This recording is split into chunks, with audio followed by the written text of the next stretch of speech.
இந்த ஆடிப்பெருக்குக்கு நாங்கள் கோயிலுக்கு போகலான்னு பிளான் பண்ணி கிளம்பிட்டோம். ஸோ நான் போன வீடியோவில் காமிச்சேன் அந்த சாரீ தான் வியர் பண்ணியிருக்கேன். எப்படி இருக்குன்னு எனக்கு கமெண்ட்டில் சொல்லுங்கள்.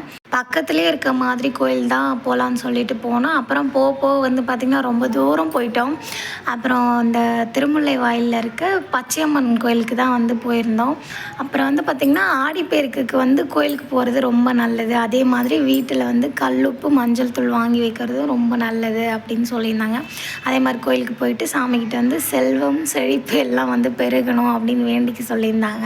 அதே மாதிரி என்னோடய சின்ன பையனுக்கு வந்து பார்த்திங்கன்னா 6 மந்த்ஸ் ஸ்டார்ட் ஆகிடுச்சு. இனிமேல் வந்து சாலிட்லாம் கொடுக்கணும் அப்படின்னு சொல்லிட்டு ஸோ எந்த ஃபுட்டுமே அவனுக்கு அலர்ஜி ஆகாமல் ஹெல்த்தியாக நல்லா சாப்பிட்ணுன்னு கடவுளை வேண்டிக்கிட்டோம்.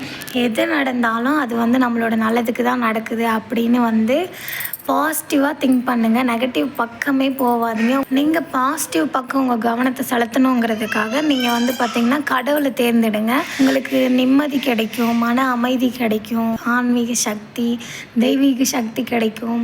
கண்டிப்பாக உங்களோட நெகட்டிவ்லேருந்து உங்களை வெளியே கொண்டு வருவார் கடவுள். ஸோ அதனால் வந்து நீங்கள் கடவுளை சூஸ் பண்ணுங்கள். ஓகேவா? நான் இப்போ வந்து நெகட்டிவ்லேருந்து வெளியே வந்துட்டேன். நான் நிம்மதியாக இருக்கேன், நான் சந்தோஷமாக இருக்கேன், எனக்கு பிடிச்ச மாதிரியான ஒரு வாழ்க்கை வாழ்ந்துட்டுருக்கேன். ஸோ உங்களுக்கும் அந்த மாதிரி நடக்கணும்னா நீங்களும் கடவுளை சூஸ் பண்ணுங்கள். ஸோ இந்த மாதிரி உங்களை பாசிட்டிவ் பக்கம் தள்ளுறதுக்காகவும் உங்களை நல்லா மோட்டிவேட் பண்ணுறதுக்காகவும் என்னோடய சேனலை மறக்காமல் சப்ஸ்கிரைப் பண்ணிக்கோங்க. Love you all. பாய்.